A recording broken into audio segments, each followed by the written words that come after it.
부처님의 지혜로운 말씀과 명상을 통해 어지러운 마음을 돌아보고 고요를 찾는 공간 명상정원입니다. 부처님께서는 우리가 살아가는 이 현실 세계를 사바세계라 부르셨습니다. 괴로움과 집착, 번뇌가 끊이지 않지만 오히려 그 안에서 진리를 발견하고 업을 녹일 수 있는 곳이라 하셨습니다. 하지만 우리에게 깨달음은 너무 멀게 느껴지고 삶은 마치 무거운 짐처럼 어깨를 짓누릅니다. 매일 밀려오는 고통은 끝없는 파도처럼 마음을 흔들고 희망이라는 말조차 공허하게 다가옵니다.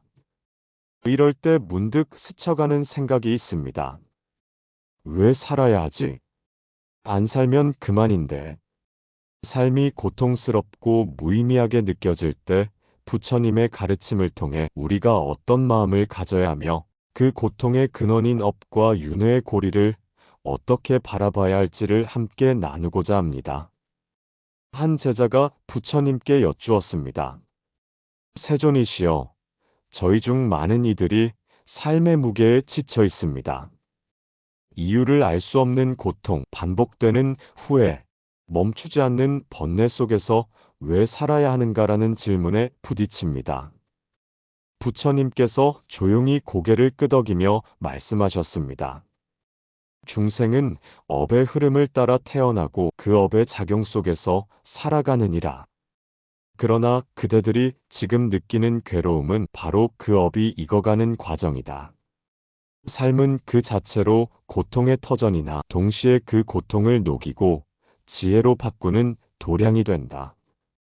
이 세상에 태어난다는 것 그것만으로도 업의 길 위에 선 것이다. 그러나 업은 벌이 아니라 배움이니라. 고통은 그대들이 무언가를 잘못해서가 아니라 그대들이 아직 배워야 할 무언가가 있기 때문에 찾아오는 것이다. 또 다른 제자가 조심스레 입을 열었습니다. 세존이시여, 그렇다면 저희는 어째서 그토록 많은 괴로움을 지니고 태어났습니까? 부처님께서 말씀하셨습니다. 그것은 그대들이 과거에 지은 업의 씨앗이 이제 열매 맺고 있기 때문이니라. 그러나 기억하라, 씨앗을 심은 자는 열매를 거두되 다시 새로운 씨앗을 심을 수 있느니라. 지금 이 생은 과거의 결과이자 미래를 짓는 원인이 된다. 이 생이 괴로울수록 그 괴로움은 의식의 문을 여는 열쇠가 된다. 괴로움 속에서 자신을 돌아보고 스스로를 넘어서려는 의지가 피어오른다면 바로 거기에서 지혜의 씨앗이 움튼다. 경청하던 제자 한 명이 부처님께 다시 여쭈었습니다. 세존이시여, 그렇다면 이 세상의 삶을 포기하고 싶은 사람들에게 어떤 말씀을 전해야 합니까? 부처님께서 말씀하셨습니다. 삶이 괴롭고 무의미하게 느껴질 때가 있다.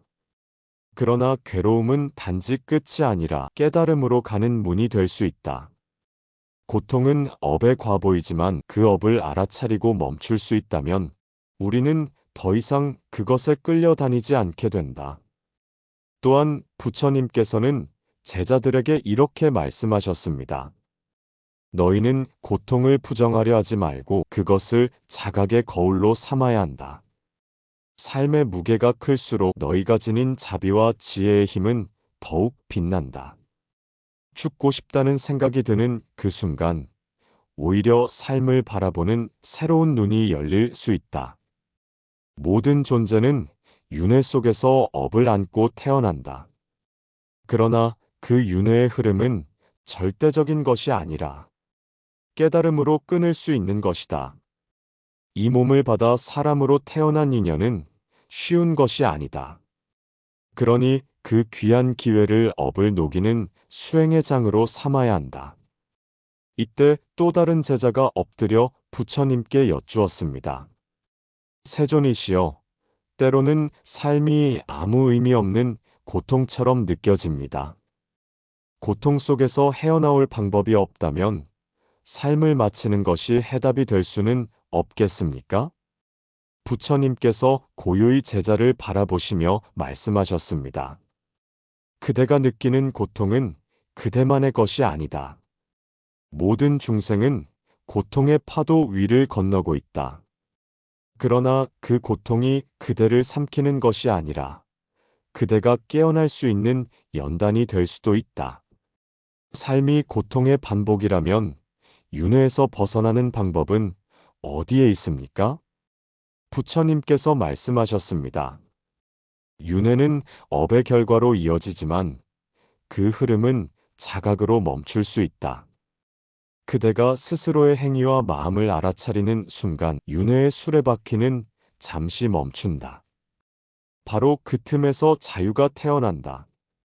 또 다른 제자가 질문했습니다. 세존이시여, 삶이 무상하고 덧없음을 아는데도 왜 우리는 여전히 이 생을 살아가야 하나이까? 부처님께서 조용한 음성으로 답하셨습니다. 무상이기에 소중하고 덧없기에 아름답다. 그대가 받은 이 인간의 몸은 업을 녹이고 지혜를 이루기 위한 귀한 그릇이다. 이 생은 마지막 윤회를 끊을 수 있는 기회다. 그러니 단 한 생이라도 헛되이 흘려보내지 마라. 제자들은 그 말씀에 고개를 숙였고 각자의 마음에 피어오르는 작은 빛을 바라보며 다시 수행의 길을 걸어가기 시작했습니다. 다음은 부처님의 가르침을 통해 절망의 끝에서 어떻게 다시 삶을 살아갈 수 있는 힘을 얻을 수 있는지 여러 일화들을 통해 구체적으로 살펴보겠습니다. 한 청년이 있었습니다. 그는 오랜 시간 가난과 외로움, 가족과 사회로부터의 소외 속에서 살아왔습니다. 그의 마음에는 어느새 삶에 대한 기대와 희망이 말라버렸고 어느 날 조용히 숲속 나무 아래 앉아 삶의 끈을 내려놓을 결심을 하게 되었습니다. 그때 멀리서 지나던 부처님께서 그를 발견하고 다가오셨습니다. 청년은 부처님 앞에 엎드려 눈물로 호소했습니다. 세존이시여, 저는 너무 지쳤습니다. 제 삶엔 의미도 기쁨도 없습니다. 매일 아침 눈을 뜨는 것조차 고통입니다. 저는 사라지고 싶습니다. 부처님께서 조용히 말씀하셨습니다. 그대는 지금 어둠 속에 갇혀 있지만 아직 마음의 불을 켜보지 못했을 뿐이다. 고통이 큰 것은 업의 그림자가 짙기 때문이지만 그만큼 그것을 비출 자비의 빛도 클 수 있다. 청년이 울먹이며 물었습니다. 하지만 전 너무 지쳐서 더는 버틸 힘이 없습니다. 부처님께서 조용히 고개를 끄덕이시며 말씀하셨습니다. 그대의 지친 마음을 안다. 고통은 그대를 짓누르지만 동시에 깨어남의 문이 될 수도 있다. 어둠은 끝이 아니라 빛이 다가오고 있다는 징조이니라. 때로는 아무것도 할 수 없어 보이는 그 순간이 새로운 삶의 씨앗이 자라는 때이기도 하다. 그대가 견디고 있는 이 고통은 과거의 업이지만 지금 이 순간을 알아차리고 그 고통을 바라보는 눈이 생긴다면 더 이상 과거에 끌려다니지 않게 된다. 죽음은 고통을 끝내는 것이 아니라 또 다른 고통의 시작일 수 있다. 그러나 이 생에서 마음을 돌리고 업을 녹인다면 윤회의 고리를 끊고 자유로 나아갈 수 있다. 청년은 부처님의 말씀이 처음엔 이해되지 않았지만 그의 눈빛과 말 속에 담긴 자비를 느꼈습니다. 그는 다시 숲으로 돌아가 하루하루를 참선과 봉사로 보내며 살아보기로 결심했습니다. 더디지만 그 선택이 삶을 다시 세워가기 시작하는 첫걸음이 되었습니다. 한 여인이 있었습니다. 그녀는 남편이 병들어 누운 채 일을 할 수 없고 어린 아이 셋을 홀로 돌보며 살아가야 했습니다. 가진 것이라곤 흰쌀 한 줌조차 없는 궁핍한 삶 속에서 그녀는 매일같이 문 앞에 놓인 바가지에 떨어지는 빗물을 식수로 삼아 하루를 연명하곤 했습니다. 그녀는 늘 하늘을 원망했습니다. 왜 나에게만 이런 시련이 오는 걸까? 아무리 노력해도 삶은 달라지지 않았고 세상은 더 냉혹해 보였습니다. 하루는 아이들이 잠든 새벽, 그녀는 몰래 눈물을 흘리며 부처님을 찾아갔습니다. 세존이시여, 저는 왜 이렇게 태어난 걸까요? 아무리 노력해도 아무것도 바뀌지 않고 자식들에게조차 더 이상 웃어줄 힘이 없습니다. 부처님은 조용히 그녀의 손을 잡고 말씀하셨습니다. 그대의 삶이 고통으로 가득해 보이지만 그 고통은 그대를 억누르기 위한 것이 아니라 그대를 깨우기 위한 연기의 씨앗이니라. 이 생은 과거 업의 과보이지만 이 순간의 마음과 행동이 새로운 업을 짓는 시작이기도 하다. 그리고 이렇게 덧붙이셨습니다. 어떤 이는 보시를 통해 복을 짓고 어떤 이는 참음을 통해 마음을 닦는다. 그대는 지금도 자식을 위해 삶을 이어가고 있지 않느냐? 그 마음이 곧 자비요. 그 발걸음이 곧 수행이다. 그녀는 말없이 고개를 떨구었지만 부처님의 손길에서 따뜻한 빛을 느꼈습니다. 돌아가는 길에 그녀는 쌀겨와 채소 껍질로 아이들을 위한 죽을 끓였습니다. 비록 가진 것은 없었지만 그녀의 마음에는 아주 작지만 단단한 변화가 싹트고 있었습니다. 그리고 그 변화는 그녀가 다시 살아가야 할 이유가 되어 주었습니다. 부처님의 아버지인 정반왕은 오랜 세월 동안 마가다국을 다스리며 부와 권세, 명예를 모두 거머쥐었습니다. 그는 전쟁을 줄이고 백성들에게 자비로운 정치를 펼치며 존경받는 군주로 살아왔습니다. 그러나 어느 날부터인가 그의 얼굴에 어두운 그림자가 드리워지기 시작했습니다. 특히 부처님께서 출가한 이후 정반왕은 점점 침묵에 빠졌습니다. 한때는 자신이 이룬 것들에 자부심을 가졌지만 아들이 왕위를 잇는 대신 속세를 떠나 출가한 이유를 이해하지 못한 채 점점 삶의 의욕을 잃어갔습니다. 그는 왕궁의 높은 누각에 홀로 앉아 창밖을 바라보며 혼잣말을 하곤 했습니다. 나는 모든 것을 이루었는데 왜 이렇게 공허한가? 권력도 부와 명예도 결국 다 흩어질 것이 아닌가? 아들도 떠나고 나도 곧 이 생을 마칠 텐데 그동안 내가 이룬 것이 무슨 의미가 있는가? 부처님은 그런 아버지를 조용히 찾아가 무릎을 꿇고 인사드렸습니다. 정반왕은 아무 말 없이 아들의 눈을 바라보았습니다. 그 눈동자엔 출가 전의 왕자 시달타가 아닌 깊은 자비와 지혜를 품은 수행자의 고요함이 담겨 있었습니다. 부처님은 조용히 말씀하셨습니다. 아버지, 세상은 덧없고 무상하지만 덧없기에 지금 이 순간이 소중한 것이고 무상하기에 우리가 쌓는 자비와 공덕은 더욱 빛나는 것입니다. 아버지가 이룬 정치는 많은 백성에게 안락함을 주었고 베푼 자비는 수많은 인연의 업을 바꾸어 놓았습니다. 그리고 이 모든 것은 아버지가 지은 선업으로 남아 생과 생을 이어가는 힘이 됩니다. 죽음은 끝이 아니요 또 다른 윤회의 관문입니다. 그러나 이 생에서 쌓은 덕은 그 문을 환히 비추는 등불이 될 것입니다. 정반왕은 부처님의 말을 들으며 조용히 눈을 감았습니다. 그리고 한참을 침묵하더니 마침내 고개를 끄덕이며 말했습니다.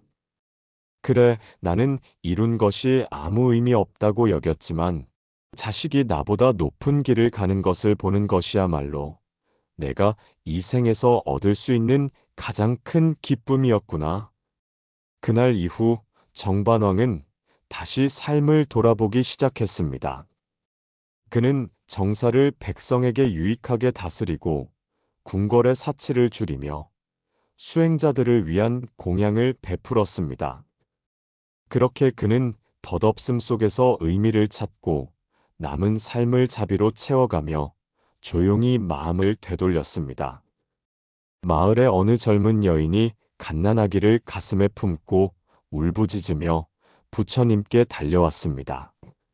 아이는 이미 숨을 거둔 지 오래였지만 여인은 현실을 받아들이지 못한 채 곳곳을 떠돌며 아이를 살릴 약을 구하고 있었습니다.